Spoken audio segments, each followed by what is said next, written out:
Welcome back. So, now we are going to cover the first lecture of Stephen Hawking's book, The Theory of Everything, that is, idea about the universe. So, let us take the idea of the universe together. So, let us start. As long ago as 340 BC, Aristotle in his book On the Heavens was able to put forward two good arguments for believing that the earth was a round ball rather than a flat plate.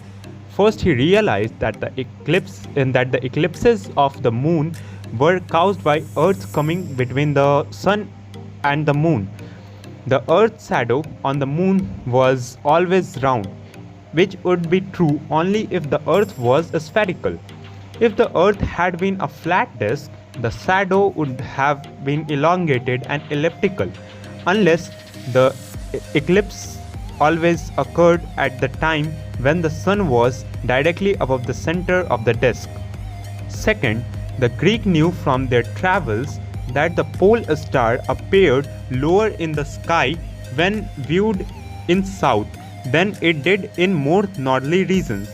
From the difference in the apparent position of the pole star in Egypt and Greece, Aristotle even quoted an estimate that the distance around the earth was 400,000 stadia. It is not known exactly what length a stadium was, but it may have been about 200 yards. This would make Aristotle's estimate about twice the currently accepted figure. The Greeks even had a third argument that the earth must be round, for why else does one first see the sail of a ship coming over the horizon and only later see the hull? Aristotle thought that the earth was stationary and the sun, the moon, the planets, the stars moved in circular orbits about the earth. He believed this because he felt for mystical reasons that the earth was the center of the universe and the circular motion was most perfect. This idea was elaborated by Ptolemy in the 1st century into a complete cosmological model. The earth stood at the center surrounded by 8 spheres which carried the moon, the sun, the stars and the 5 planets known at the time Mercury, Venus, Mars, Jupiter and Saturn. The planets themselves moved on smaller circles attached to their respective spheres in order to account for their rather complicated observed path in the sky. The outermost sphere carried the so-called fixed stars, which always stay in the same position relative to each other, but which rotate together across the sky. What lay beyond the last sphere was never made very clear, but it certainly was not part of mankind's observable universe.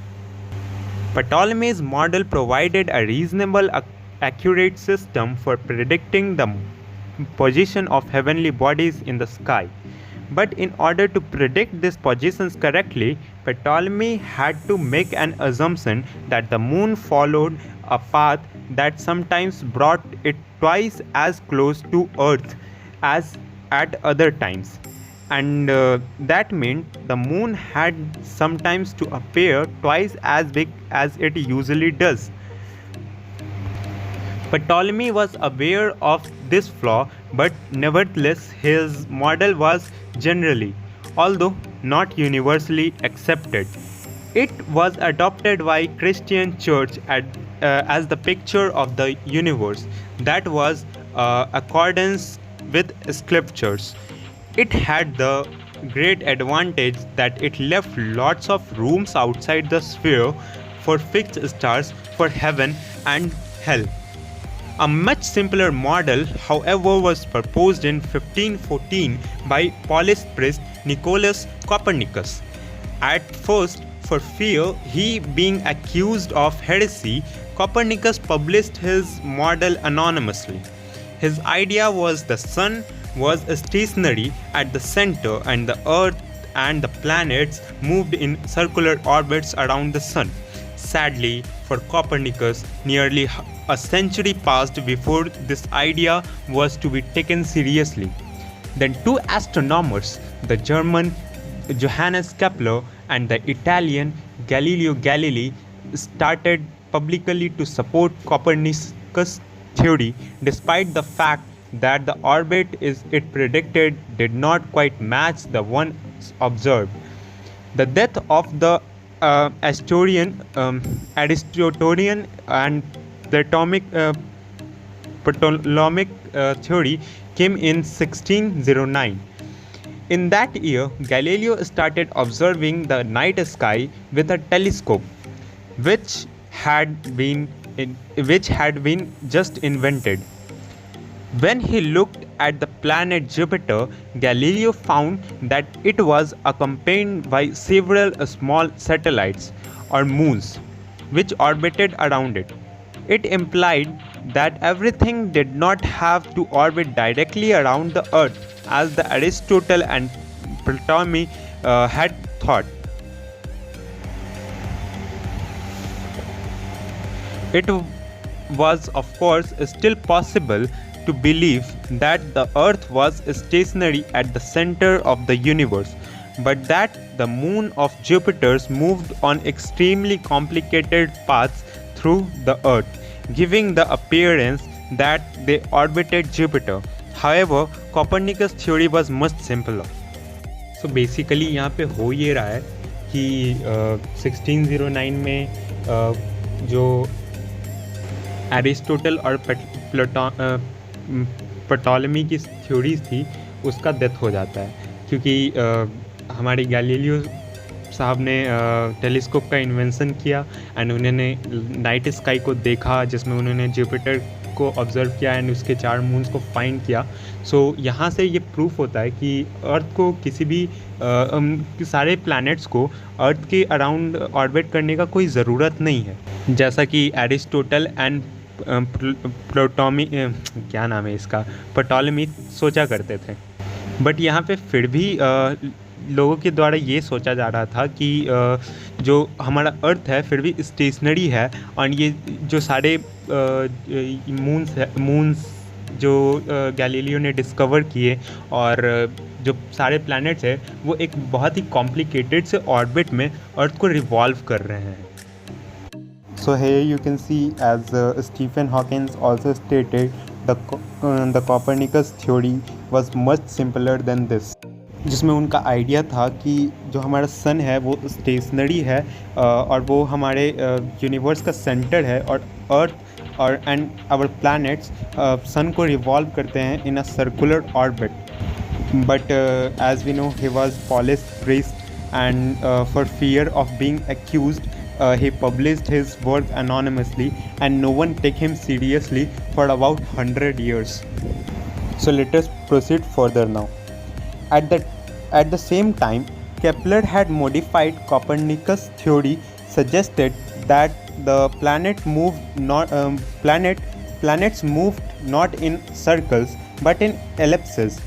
That predictions now finally matched the observations. As far as Kepler was concerned, elliptical orbits was merely an ad hoc hypothesis, and a rather repugnant one at that, because ellipses were clearly less perfect than circles. Having discovered almost by accident that elliptical orbit fitted the observations well, he could not reconcile with his idea that the planets were made to orbit the sun by magnetic forces. An explanation was provided only much later in 1687 when Newton published his Principia Mathematica Naturalis Causae. This was probably the most important single work ever published in physical science. In it, Newton not only put forward a theory of how bodies moved in space and time, but he also developed the mathematics needed to analyze those motions.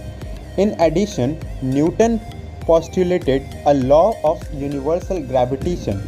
This said that each body in the universe was attracted toward every other body by a force which was stronger than more massive the bodies and closer they were to each other.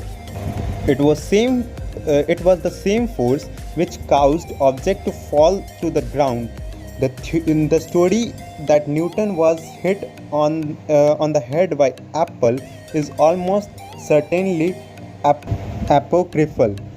All Newton himself ever said was that the idea of gravity came to him as he sat in a contemplative mood and was occasioned by the fall of an apple. Newton went on to show that according to his law, gravity causes the moon to move in an elliptical orbit around the earth and causes the earth and the planets to follow elliptical path around the sun. The Copernican model got rid of Ptolemy's celestial spheres, and with them the idea that the universe had a natural boundary. The fixed stars did not appear to change their relative positions as the earth went around the sun. It therefore became natural to suppose that the fixed stars were objects like our sun, but much farther away. This raised a problem. Newton realized that according to his theory of gravity, the stars should attract each other, so it seemed they could not remain essentially motionless. And would they not all fall together at some point? सो यहाँ पे basically हो ये रहा है कि Newton ने अपना law of universal gravitation दे दिया.